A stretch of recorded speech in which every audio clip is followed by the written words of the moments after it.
Olá, tudo bem? Estamos aqui em mais um episódio do Edrincast. Hoje eu estou aqui mais uma vez com a professora Renata Gaspar, quem divide comigo a interlocução desse podcast, e a gente recebe uma convidada super especial. É a professora Leila Arruda Cavalieri.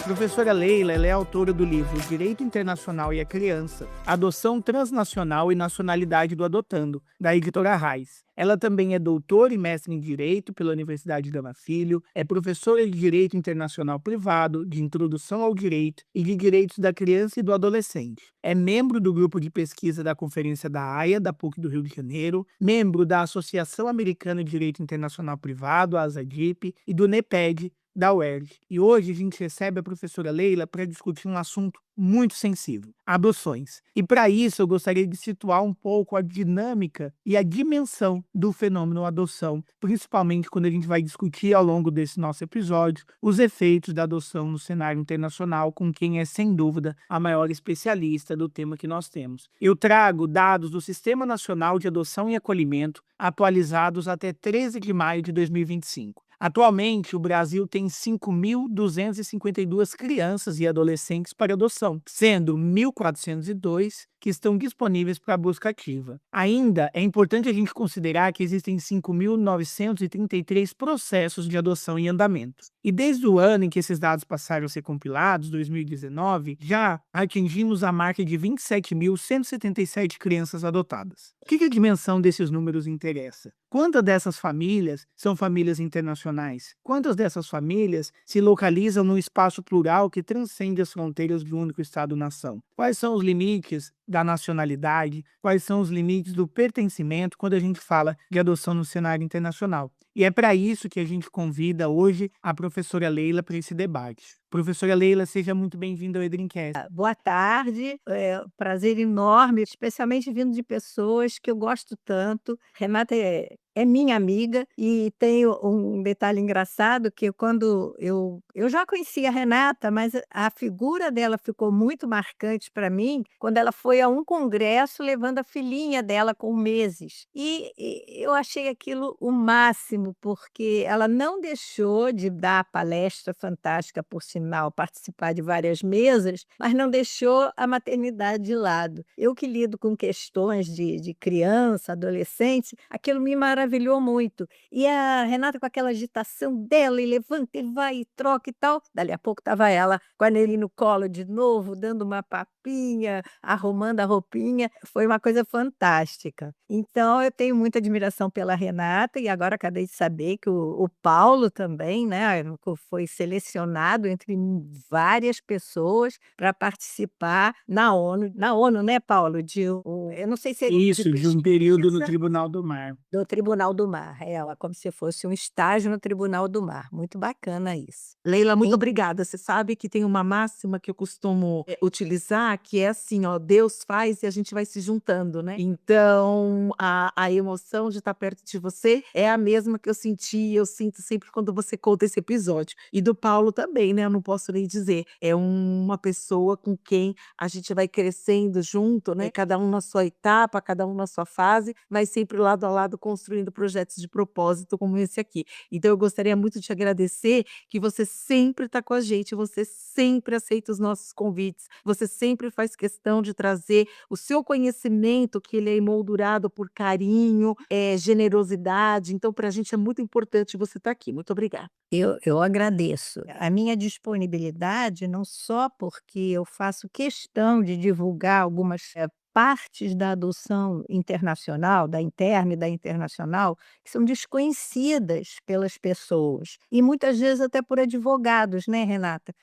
Às vezes eu recebo consultas, assim, informais de amigos e tal, mas eu posso fazer isso assim, assim, eu boto a mão na cabeça e falei: "Meu Deus, você não pode fazer isso não está na Convenção da Haia, isso não está na lei interna brasileira, isso é ilícito". E tirar essas dúvidas, às vezes, é uma coisa coisa que me satisfaz muito. É claro que eu também tenho um pouco mais de disponibilidade, porque eu estou aposentada, mas estou fazendo agora as coisas que eu gosto. Maravilhosa. Então, sem mais, a gente vai iniciar com umas perguntinhas, porque as pessoas, os nossos ouvintes, seguramente já estão esperando algumas respostas, digamos assim. Leila, a adoção internacional é uma forma de cooperação jurídica internacional. Então, além das normas brasileiras, que normas, que regime jurídico a gente poderia indicar como aplicável para a adoção internacional? Renata, você falou muito certo, né? As normas de direito internacional privado, elas são internas, né, feitas pelos nossos legisladores. Mas a partir do momento que qualquer país aceita aderir a uma convenção, a um tratado internacional, esse país fica obrigado a cumprir aquelas regras. Houve, a partir de uma determinada época, 1993, 1999, 1993, porque na Haia foi gerida a Convenção sobre Adoção. Em 99, quando o Brasil internalizou essa convenção. Então, nesse período, a lei brasileira precisou começar a ser adaptada às normas trazidas pela convenção, na medida em que o Brasil tinha ratificado a convenção, não tinha sentido não usar. E eu vejo, agora muito menos, graças a Deus, mas no início, lá para o início dos anos 2000, os juízes federais que aplicavam as convenções da Haia, que são os competentes para isso, não liam as convenções, não conheciam. Hoje a gente tem uma série de convenções ligadas ao direito de família, como essa com a qual você trabalha muito, a Convenção do Sequestro, a Convenção de Prestação de Alimentos, a da Apostila, que estão sempre na ordem do dia do direito internacional. O juiz federal é obrigado a conhecer, o juiz não federal também é obrigado a conhecer, os professores e os alunos que se interessam pela área do direito internacional também, né? Não podem fugir desse conhecimento. Então, além do Estatuto da Criança e do Adolescente, que é a nossa lei interna, e apesar de ser um estatuto, falar absolutamente de tudo que diz respeito à criança e adolescente, ele tem 2 artigos, apenas 2 artigos, mas que se subdividem, incisos, alíneas, etc., como a gente sabe, parágrafos, e que são capazes de dar toda a formulação necessária para uma adoção, tanto interna quanto internacional. Porém, nos artigos relativos à adoção internacional, a Convenção da Haia foi totalmente utilizada. Então, mudou-se o estatuto para poder colocar nos artigos os preceitos da Convenção da Haia, o que foi assim um passo incrível, porque partindo do primeiro detalhe que eu acho assim muito importante, uma definição do que é a adoção internacional. Porque isso, às vezes, impactava determinadas decisões.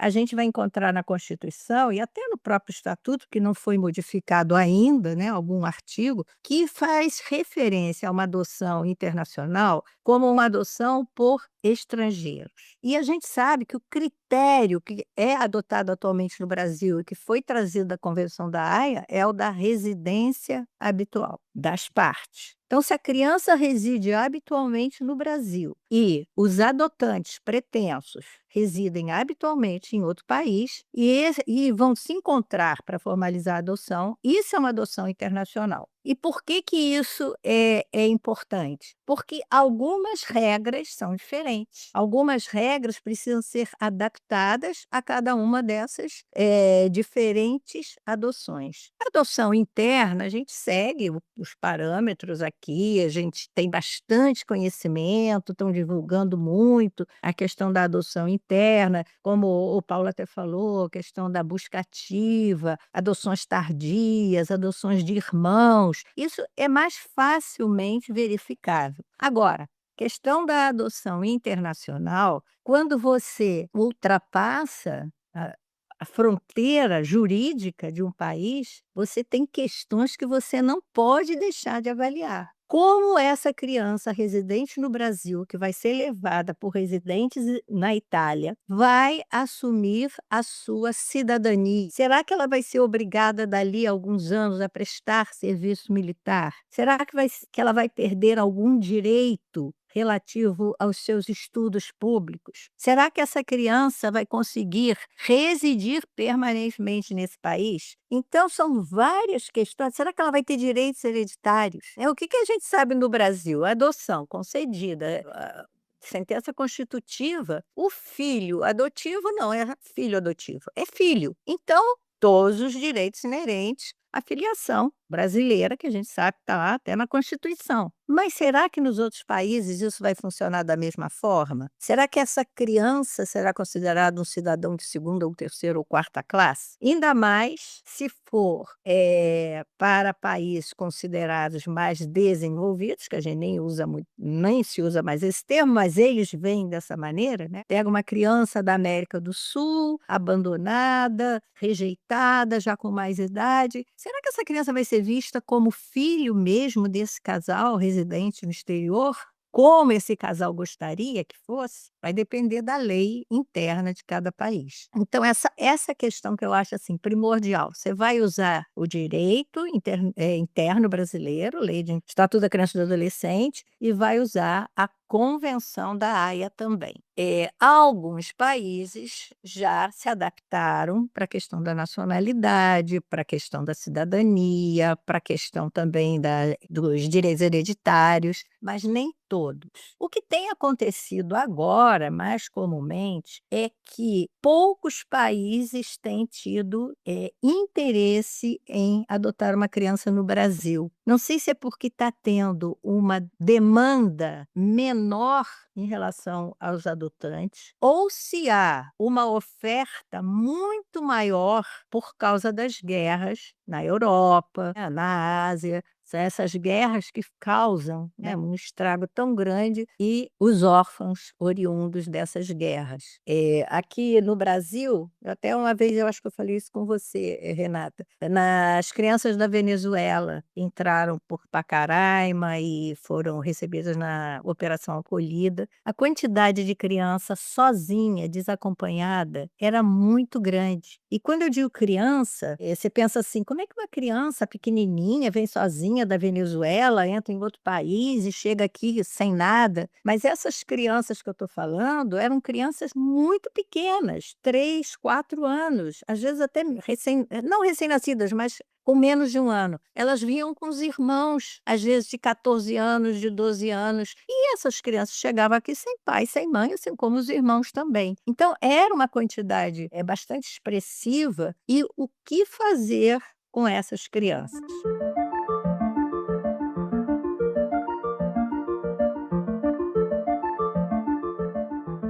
Professor, eu queria agradecer aí a resposta, ela foi super elucidativa, ela trouxe para a gente conceitos importantes, né, da definição de uma adoção internacional, a percepção de como a gente pode diferenciar, né, em verdade, essa adoção de outros mecanismos, mas eu queria, e aproveitar até da sua experiência com os casos, trazer aqui um questionamento que ele é um tanto quanto habitual, principalmente quando a gente pensa nessa redução de famílias com residência habitual no exterior interessadas por adoção no Brasil. Por que os procedimentos de adoção são tão lentos? Eles precisam ser lentos? A lentidão desses procedimentos coopera com os princípios que são fundamentais para que essa adoção ocorra em conformidade com o melhor interesse da criança? E dentro desse aspecto, quando a gente pensa em lentidão, em aquilo que precisa ser analisado e aquilo que precisa ser considerado, no curso desse processo de adoção, há uma diferença da adoção nacional para a adoção internacional? O juiz, a juíza, precisa considerar a possibilidade dessa criança passar a ter residência num outro país de forma diferente? Queria ouvir um pouco da senhora sobre isso, se possível. Paulo, essa questão é uma questão de turbulência, inclusive, entre os juízes da infância e da juventude. Eu assisti há pouco tempo uma palestra do juiz aqui do Rio de Janeiro, o Sérgio Luiz, e ele dizia que estava muito lenta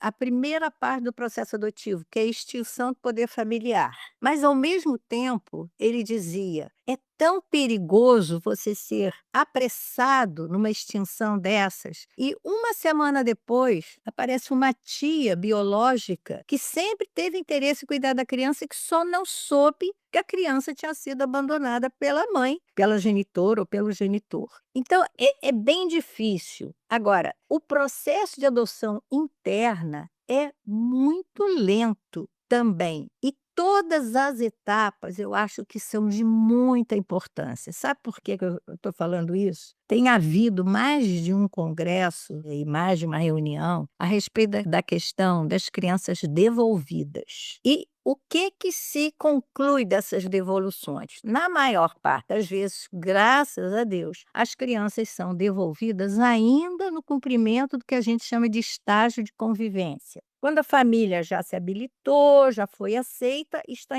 entrando em contato com a criança pela primeira vez. Né? Saiu lá das chamadas de vídeo, já viu pessoalmente e vai passar um fim de semana com a família ou vai fazer uma pequena viagem com a família, isso tudo autorizado pelo juiz, porque ele já concedeu a guarda para fins de adoção. Esse primeiro contato, se ele não for muito bem instruído, ele é desastroso. E por isso é que vem os casos de devolução nessa fase. 10% de casos de devolução de criança durante o processo de estágio de convivência. Eu acho 10% muito. O que eu considero que pode estar causando essa falha? Uma pouca informação aos pais sobre o que é exatamente uma adoção. O que a lei estabelece? A primeira coisa, a família adotante, eu falo família, que pode ser um só, podem ser dois, mesmo sexo, nada disso interfere idade. A única questão da idade é que não pode ter menos de 18 anos para se habilitar e nem ser menos de 16 anos mais velho que a criança. O resto tem muito problema. Então, essa família primeiro se habilita. Depois de toda a documentação vista, eles são obrigados a assistir cursos e palestras que às vezes duram 6 meses, 7 meses, até que eles são considerados preparados para começar a conhecer as crianças. Isso funciona em todas as comarcas? Não tem nem funcionário preparado para isso. Que você vai precisar de uma equipe de psicóloga, assistente social, médico pediatra, alguém do judiciário, um advogado, para poder explicar a essas famílias o que é ser pai de uma criança pela adoção. Então, se isso não for muito bem feito, muito bem cuidado, com bom senso, as chances de não dar certo logo de início são grandes. Essa família que devolve a criança vai lá para o final da fila, né? Que agora é Sistema Nacional de Adoção e Acolhimento, juntou o cadastro com todas as outras possibilidades de acolhimento e hoje em dia funciona esse sistema. Então, tem uma fila, obviamente, para isso. Então, o que acontece hoje em dia aqui no Brasil? Quando há uma falha, porque as famílias estão reclamando da demora, isso pode apressar um processo de forma incorreta. Deixa ficar, vou levar, deixa viajar com a gente. Senhor juiz, por favor, concede logo essa guarda total e não sei o quê. Há muita insistência. E isso é um risco, porque não pode ser assim. Eu acho que as coisas têm que ser realmente muito pensadas, tem que ser devagar mesmo. Se a pessoa, né, na primeira etapa, que é a apresentação da documentação, para se habilitar, já começa a reclamar, e tem que apresentar esses documentos todos. Eu já presenciei isso. A mulher querendo muito a criança, o homem mais ou menos, quer dizer, o pai, futuro pai. A mulher dizendo que tinha acabado de perder um bebê e queria substituir e tal. Gente, nada disso vai dar certo. Mas quem pode avaliar? Uma equipe interdisciplinar composta de pessoas não só do judiciário, mas de outras ciências também, para poder ver qual é o real intuito daquela pessoa. É fácil você criar uma criança? Não é, é dificílimo. É mais difícil criar uma criança por meio da adoção. Esse filho, por meio da adoção, é muito mais trabalhoso. Você não sabe quantas rejeições essa criança já sofreu, quantos castigos, que nem sempre eles conseguem nem verbalizar. Tem criança em abrigo que chegou lá com meses de idade, que já está adolescente e nunca foi escolhido. Não entrou nunca em cadastro nenhum para ser apresentado à família. Olha, cada vez, né, que se sabe de um processo adotivo, essa criança sente uma rejeição. Os motivos são os mais distintos possíveis, mas, como você tinha dito no começo, né, tem 30 e tantas mil famílias querendo adotar, 5.000 crianças adotáveis, porque abrigados também tem 30.000, mas desses 30.000, só uma parte está apta a ser adotada, porque os outros têm ainda pais, mães e tal, só ficam lá por uma questão de miséria mesmo, de necessidade familiar. Então, você faz o cálculo, dá o quê? Umas 6 famílias e mais um pouco por criança. Por que ainda tem as 5.000 lá? Exatamente por causa desses empecilhos que são humanos. Eu não critico nunca uma pessoa que faz um perfil de filho estabelecendo que quer um recém-nascido branco, quer uma menina, quer uma criança sem nenhum defeito físico, quer uma criança filha única. Eu não critico, isso é o que a pessoa quer. Vai demorar muito mais? Claro, essa criança não existe em abrigo nenhum. Você pode procurar o que você vai encontrar no abrigo. Né? A CNJ tem as estatísticas, criança com mais de 3 anos, com irmãos pretos ou pardos, que já estão no abrigo há muito tempo, que já sofreram sequelas, que já sofreram maltratos físicos e psíquicos. E essa criança não é a primeira escolha. Campanhas de adoção, eu sou contra. Eu acho que de esclarecimento, tudo bem. Mas no afã, né, aquela coisa de comoção, até meio, não me entendam mal, mas eu não vou fazer, não é parâmetro, mas é uma comparação relativa até à adoção de pets. Quantas pessoas adotaram pets durante a pandemia e devolveram ou abandonaram na rua, porque passa aquele afã emocional e aí a pessoa chega e percebe que a realidade não é o ideal. O que ela tinha idealizado não é o real. E com criança é muito, muito mais difícil, né, Paulo? A gente sabe isso. Então, a primeira coisa, precisa ser demorado? Precisa, pelo menos 9 meses, que eu acho que é mais ou menos ficar parecido com a gestação biológica. Mas quando é mais rápido, pode ter certeza que depende muito também do perfil que os adotantes estabeleceram. Quando você vê adoção de adolescentes, você pode ter certeza que foram adoções rápidas. Quando a criança já estava com 14, 15 anos, talvez em 6 meses a família adotiva já esteja apta, preparada, porque essa criança vai estar logo, eles não fazem questão de idade, e eles vão passar na frente de uma porção de outras famílias, os adotantes, que fazem restrições a determinadas características das crianças. Isso é um ponto.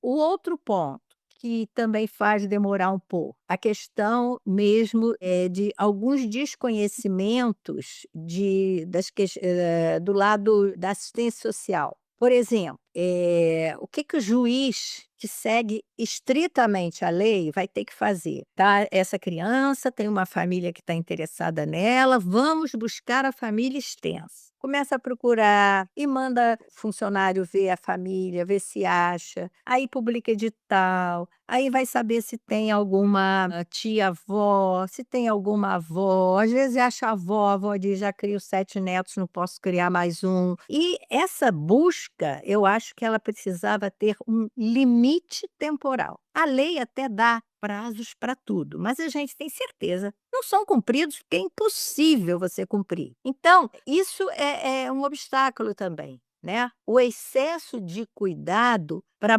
buscar essa família extensa. Quando se conversasse com uma psicóloga ou com uma assistente social, a assistente talvez dissesse assim: pode ter certeza que não vai aparecer mais ninguém, houve tal coisa assim, assim na região, não existe mais parente, a gente buscou lá nos registros, a família morreu num desabamento, a mãe que abandonou a criança não tinha contato mais com ninguém, foi expulsa de casa quando engravidou. Então, esses dados são importantes para fazer o processo ficar um pouquinho mais rápido. Não digo que não deva ter cuidado, sempre tem cuidado, porque já aconteceu, né, mais de uma vez, de o pai biológico da criança estar preso por uma série de motivos, né? E ele, quando soube que o filho estava habilitado para ser adotado por uma família, ele ficou desesperado. Ele soube por uma conversa de uma visita que foi, então, mas ele não podia fazer nada, ele estava preso. Então, quando ele saiu, ele tentou conseguir de volta a guarda da criança, a mãe já tinha abandonado mesmo, e foi uma dificuldade muito grande, porque ele era um egresso do sistema penitenciário, imagina, né, a dificuldade. Mas ele quis criar, ele acabou conseguindo, e acho que 3 crianças voltaram para viver com ele. E foi um caso de tráfico de drogas e tal, não era um crime assim, contra a vida, então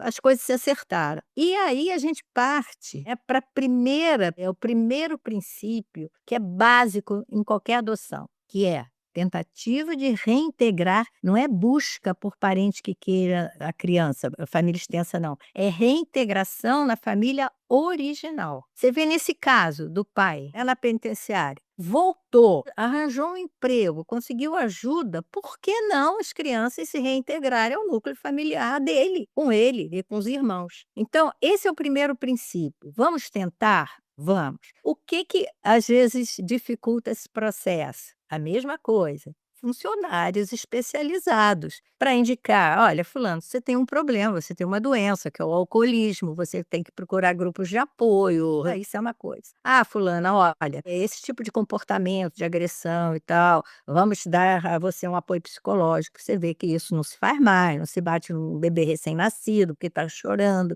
E essas pequenas coisas demandam não só um conhecimento maior, mas também uma vontade de que aquilo aconteça, né, Paulo? Mas eu tenho um contato grande com a SEJAI, que é a Comissão Estadual Judiciária de Adoção e Internacional aqui no Rio de Janeiro. E você sabe quantas funcionárias tem para resolver todos os casos de adoção do Rio de Janeiro? 3. Nossa. 3. Tem uma psicóloga, tem a coordenadora, tem uma assistente social. E elas estão num cantinho de uma sala do tribunal reclamando: olha só como é que eu vou receber, no caso, né, de adoção, SEJAI, adoção internacional, como é que eu vou receber aquela família que é residente na Itália? Não tem nem espaço para eles sentarem, para ficarem aqui brincando com as crianças. Eles já tiveram espaço melhor, mais lúdico e tal. Agora sim, são 2 mesinhas num cantinho, parece até que é um porão. Quer dizer, Sim. é milagre, são funcionários interessadíssimos, pessoas assim da maior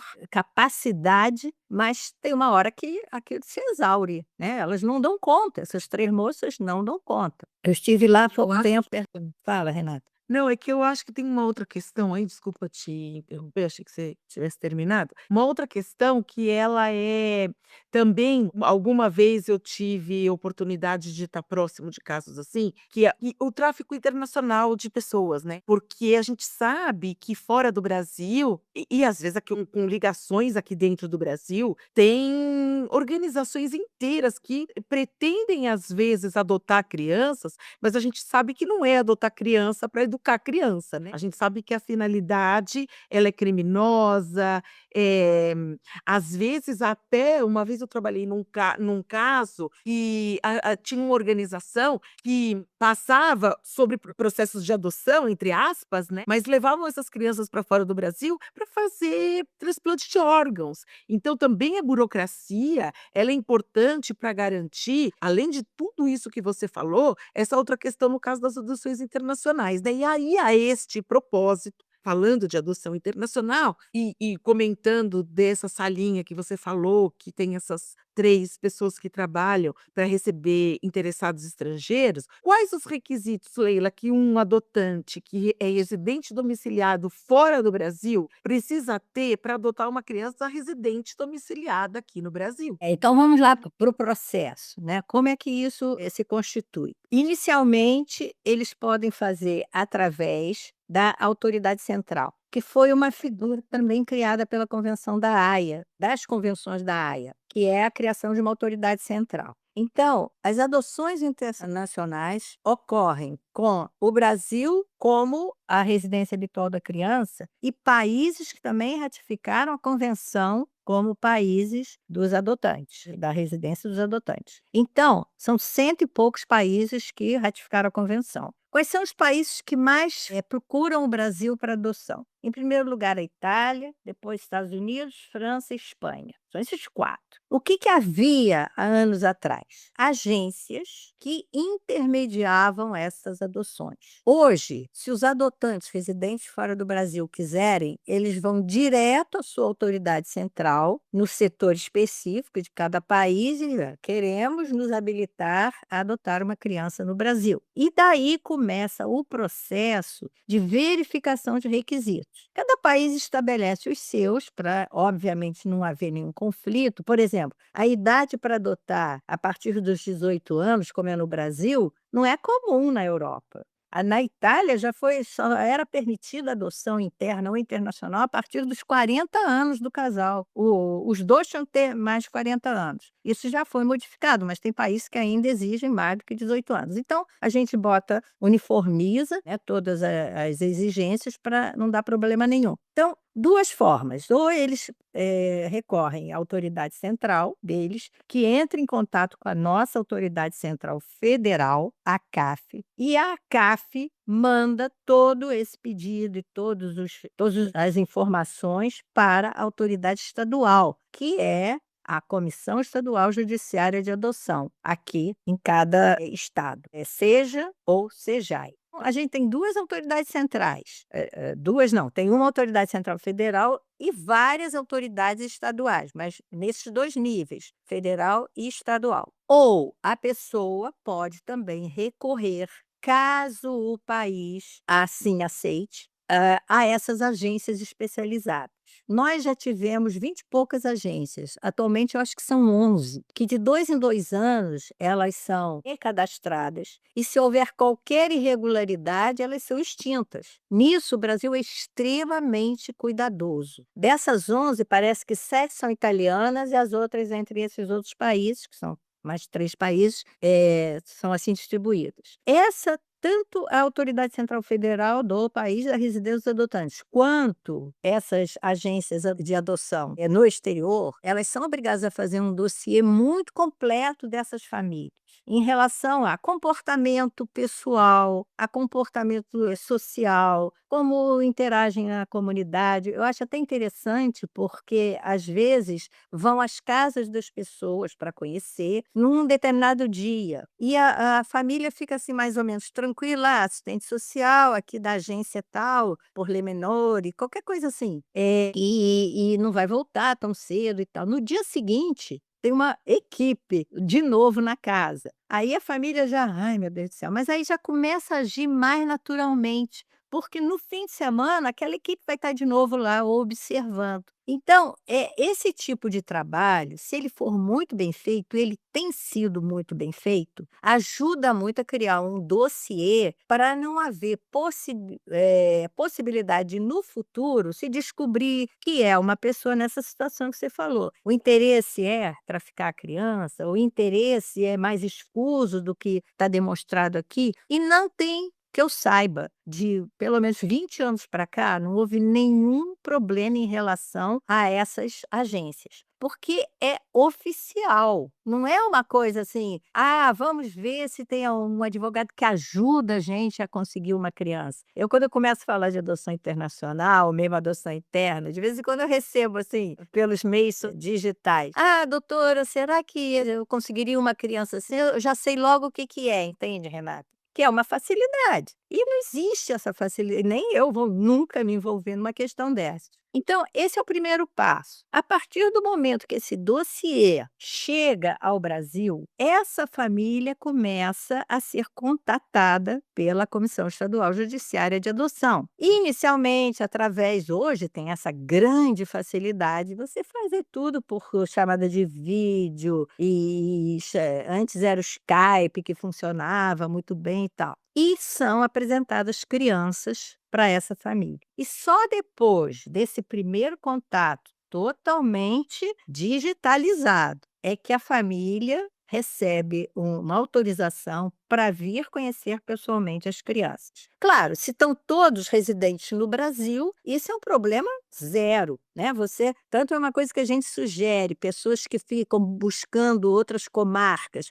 Recebi um pedido, né, de uma moça e tal, ela e o marido querendo adotar, queriam orientações. Ah, professora, será que não era melhor eu me habilitar lá em Santa Catarina? Eu falei, como que você vai fazer o estágio de convivência? Que você vai precisar levar essa criança para passar uma semana com você. Você morando no Rio, a criança estando lá em Santa Catarina.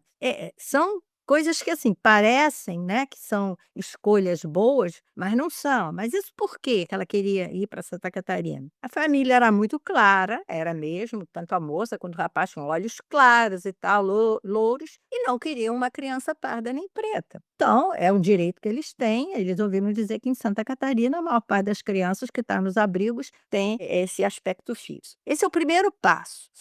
Não vou falar mais da adoção interna, que está tudo lá no estatuto, né? E a gente tem que ligar aqui para a questão do direito internacional. A partir do momento que começa esse contato, o Juizado da Infância e da Juventude já autoriza também essa guarda, que é só para fins de adoção. Nenhuma família residente fora do Brasil pode, com essa guarda, pegar a criança. Ah, vou levar lá para o meu país para ela conhecer, depois eu trago de volta. Isso não existe. Então, todas as situações onde houve casos como esse que você falou, de tráfico de órgãos, isso tudo é extraoficial. Por quê? Porque para a criança sair do Brasil através do sistema da adoção, a Polícia Federal só concede o passaporte depois que ele tiver a sentença constitutiva de adoção em mãos. Não tem como a Polícia Federal concedeu.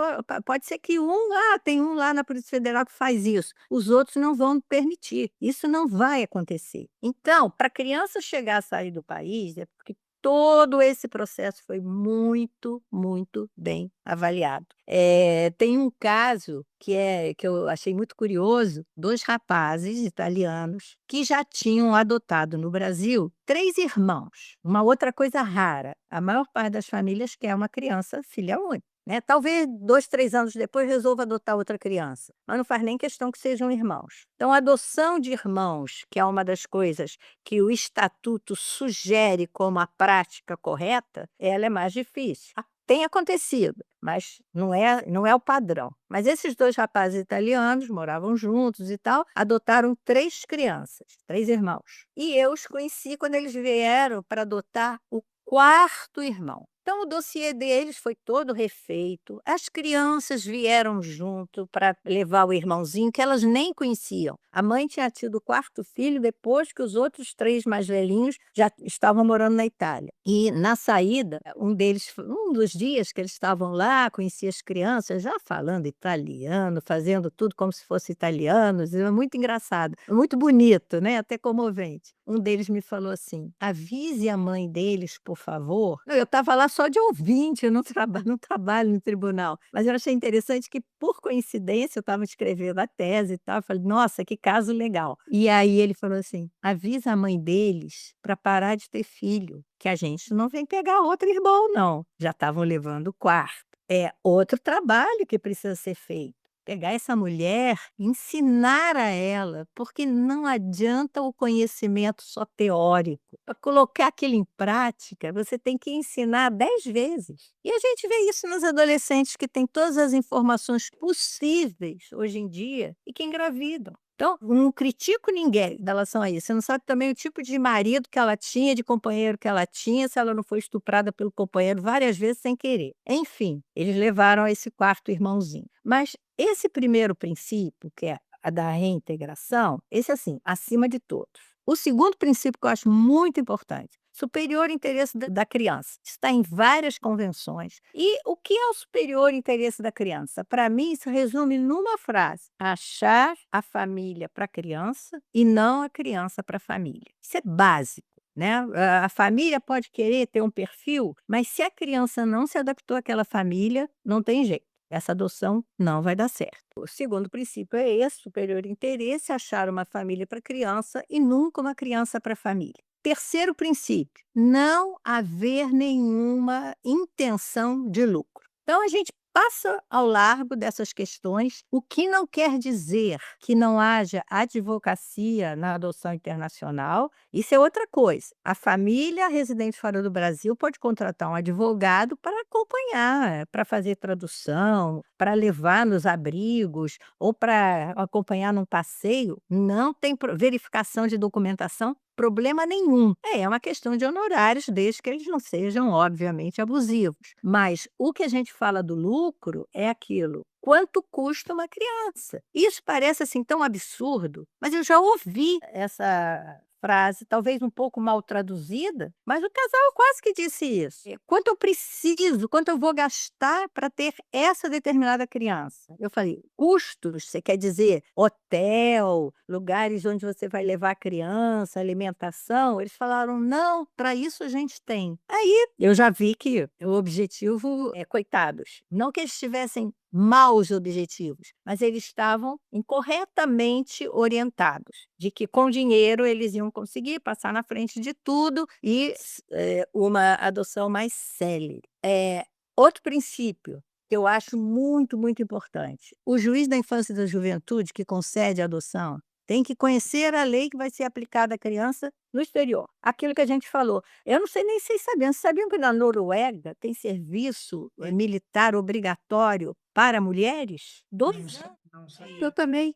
Israel já houve vários casos de adoção internacional no Israel. Noruega, eu não sei. Suécia, já teve vários, mas é assim, é uma coisa que é questão de se pensar, porque a família, digamos, né, norueguesa vem e adota uma adolescente de 15 anos. Em 2 anos, essa menina vai para o serviço militar e fica 2 anos separada da família. Será que isso não atrapalharia, já que ela é uma adolescente, essa melhor adaptação? É questão, o juiz tem que conhecer a lei. Essa criança vai chegar lá e não vai ter a residência definitiva. A qualquer momento pode ser deportado. O juiz fala: não, não vou mandar. Ou então, ela vai, se os pais morrerem, ficar à própria sorte. Também não precisa ir. Tem outros países que têm uma legislação mais acolhedora, como é o próprio caso da Itália, né? Outro princípio que eu acho que acaba sendo importante: controle judicial. Por que eu digo isso? Antes do Código de Menores, né, voltar historicamente, em 1979, não havia nenhuma menção no Código Civil de 2002, nem na Constituição, a respeito de adoção internacional.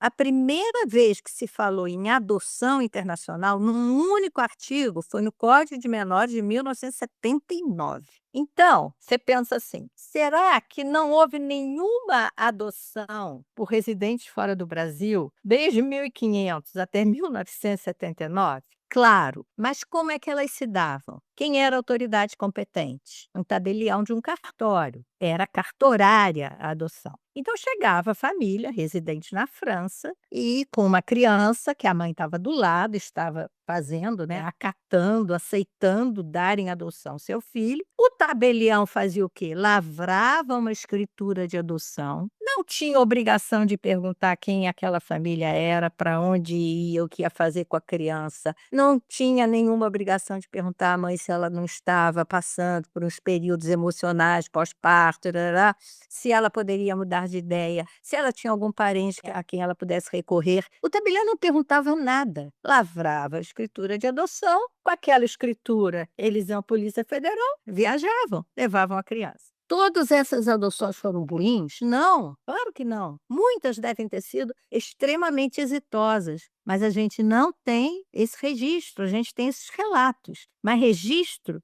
a gente tem dos cartórios, mas se registrar um acompanhamento pós-adotivo, não existe. Então, a grande descoberta que eu acho do legislador no Código de Menores de 79 foi isso: submeter as adoções internacionais ao controle judicial, as nacionais também, óbvio. Então, com isso, obrigatoriamente, qualquer pessoa que quisesse adotar uma criança tinha que buscar o juizado. Antigamente, juiz de menores, agora juiz da infância e da juventude. Então, esse controle judicial é de suma importância exatamente para dar muito mais segurança a essas adoções. Para os dois lados, né? Obviamente, para os dois lados. E um outro princípio que é importante, que é o princípio que a gente chama de excepcionalidade. Só vai sair do Brasil a criança que ninguém quer aqui. Horrível usar essa expressão, mas é real, né, Renata? Tem crianças que são preteridas, que ninguém quer. Tristemente, porque a família biológica já não quis. Tanto que a criança está ali naquele abrigo. Já foi rejeitada uma vez e a criança percebe, né, desde muito cedo, que ela não está mais com mãe, com pai. Hoje apesar deles estarem nos abrigos, eles estudam em escolas públicas fora do abrigo. Então, eles têm contato com outras crianças. Eles saem todo dia com um inspetor, vão e tal. Então, eles têm contato com o mundo. Eles sabem muito bem o que é uma família, né? É o que eles querem. Então, essa questão da excepcionalidade é muito importante. Aí que entra a questão da adoção internacional. Por quê? Não se tem nenhuma informação científica do motivo pelo qual o residente fora do país faz um perfil do adotando muito mais flexível do que do brasileiro. Eu acho que é uma coisa meio sociológica, desse negócio de família de sangue. O latino é muito apegado a isso. E na Europa, isso acontece com menos frequência, talvez com menos peso. Então, aquela criança que está 12, 11 anos num abrigo, se ela for oferecida a uma família residente fora do Brasil, é possível que as chances dela sejam muito maiores, já que ela foi oferecida a várias famílias brasileiras e nenhuma aceitou. Então, não que a panaceia para todos os males seja a adoção internacional, não é isso, mas que desafoga um pouco. Eu acho que a última estatística que eu vi, parece que tinha umas 40 famílias estrangeiras, residentes fora do Brasil, esperando uma criança aqui para adoção.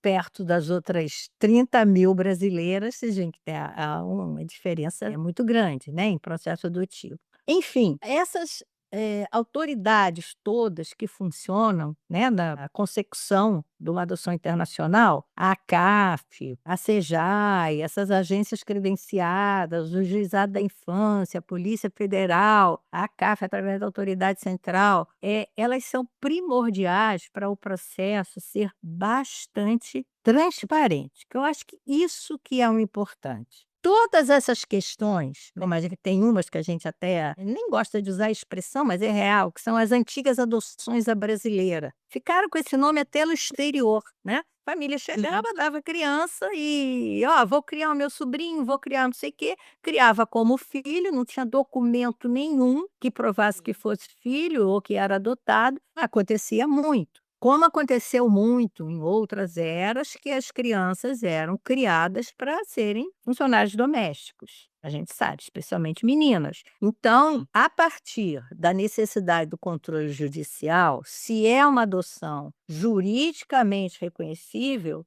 acho que isso é o ponto básico. O juiz tem que se meter nessa adoção, inclusive indeferindo ou deferindo, que às vezes, numa conversa com o juiz que já está atento, ele percebe que, apesar de todo o dossiê assim, favorável, houve uma mudança na dinâmica daquela família. Às vezes, na espera do processo, o casal se desentende. E o juiz percebe que a mulher ainda quer muito, mas o pai, pretenso pai, já não se interessou mais. Aí você pergunta, mas se isso acontecer com a criança morando no exterior? Vamos imaginar, a família adotiva na França sofre um acidente, pai e a mãe adotivos morrem, fica a criança. Ela vai ser submetida aos cuidados do Estado francês. Ela não vai voltar para o Brasil. E acredito que talvez alguns abrigos franceses, como o que eu conheci lá na Suécia, sejam bem melhores que os abrigos brasileiros. Em algumas situações. Primeiro, porque tem muito menos criança. Teve uma época que se dizia que 20 e poucos por cento dos casais escandinavos tinham problemas de fertilidade. E isso foi feito uma estatística. Eu só não acredito muito em estatística, e especialmente quando ela não é americana, que os americanos são bons em estatística. Não quer dizer que eles façam direito, mas eles fazem muita estatística. Mas essa estatística me pareceu confiável, porque eles tinham várias questões científicas, genéticas, hereditárias, explicando essa alta taxa de infertilidade. Então, esses países tinham pouquíssimas crianças nos abrigos, né? Pouquíssimas. Por quê? Um processo de controle de natalidade perfeito. O Estado com uma ajuda, bolsa. Aqui a gente tem a Bolsa Família, eles lá tinham Bolsa Creche, Bolsa Universidade, Bolsa Lazer, Bolsa Fim de Semana, tinha bolsa para tudo. Então não era muito difícil, mesmo que a família não tivesse condições financeiras muito altas, ela tinha muita ajuda estatal. Então, o caso de criança abandonada era bem mais raro e talvez por isso o interesse. Esses são os princípios que foram, antes de 1979, utilizados por alguns juízes brasileiros. Eles criaram, por bom senso, esses princípios e que, graças a Deus, eles foram todos absorvidos pela nossa legislação. Todos esses que eu falei, eles já estão inseridos na nossa legislação. Então, deixaram de ser simples princípios e se transformaram, né? Eu acho que nessa casa da adoção é melhor você ter positividade do que você ter só princípio, porque o princípio princípio superior interesse da criança. É textura tão aberta para em algumas questões. E uma coisa, Renata, talvez as pessoas precisem ter mais informações. Se você bota no perfil que você não quer uma criança com deficiência física, você não vai adotar, não vai ser oferecida a você uma criança que perdeu a ponta de um dedo numa brincadeira. Sim. Aquela criança que não tem uma orelha, a criança que tem uma pisa torto. Então, tudo isso tem que ser muito esclarecido para que o perfil fique mais abrangente e não fique preconceituoso para determinados detalhes, né? Eu não quero uma criança com deficiência física. Não, mas o que o menino tem é que ele estava brincando com o amigo bateu com uma pedra, a pontinha do dedo dele teve que ser amputada. E o resto é o resto.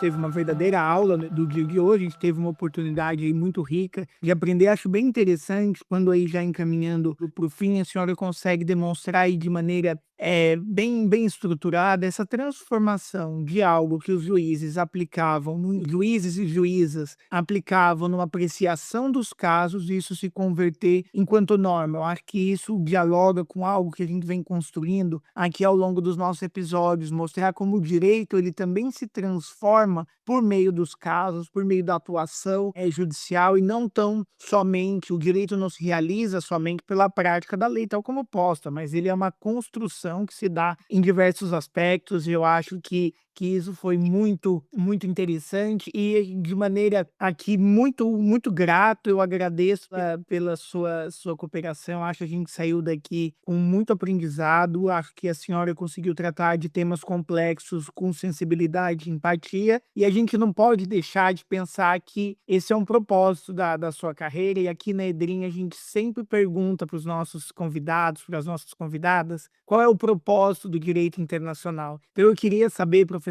Leila, para você, de maneira enxuta, breve, qual que é o propósito do direito internacional? Paulo, pergunta difícil, mas as melhores coisas são as perguntas e não as respostas, né? E uma coisa que a gente vai começar a entender como grande propósito do direito internacional é essa cooperação necessária entre os países, por uma questão que está cada vez mais no dia a dia nosso, que eu não cheguei a falar aqui, a quantidade de crianças de países vizinhos que estão chegando ao território brasileiro, e a questão são adotáveis? Estão sendo chamadas de crianças andinas, porque a grande maioria é oriunda da América do Sul. E A Acnur, a autoridade da Acnur, tem uma sugestão. Antes de 2 anos da presença da criança naquele estado, não se deve conceder adoção, porque essas crianças podem estar sendo procuradas pela família há muito tempo. Mãe não desiste. Uma vez eu assisti até só para finalizar, é um caso bem bonito. Era uma senhora, estava sendo entrevistada porque ela buscava o filho. Ah, meu filho sumiu de casa, não sei se foi sequestrado, não sei o que. E eu olhava, era uma pessoa da minha idade. Eu falei, poxa, filho, ela está muito acabada, né? Porque está falando em filho, a gente imagina uma criança que sumiu. E o repórter teve o bom senso e perguntou assim: mas há quanto tempo seu filho sumiu? E ela falou: 45 anos. Ela estava 45 anos buscando o filho, ela não tinha desistido. Então, essas crianças andinas, elas vão ser vão trazer uma explosão de decisões que a gente precisa tomar e vai depender muito dessa contribuição dos 2 países envolvidos, né? Ou 3 países ou 4, que é fazer um mundo melhor para todo mundo. E se você fizer um bom mundo para as crianças, você vai ter um bom mundo durante muitos séculos, né? Então, eu acho que o objetivo é realmente o propósito de fazer uma cooperação internacional inteligente, de bom senso.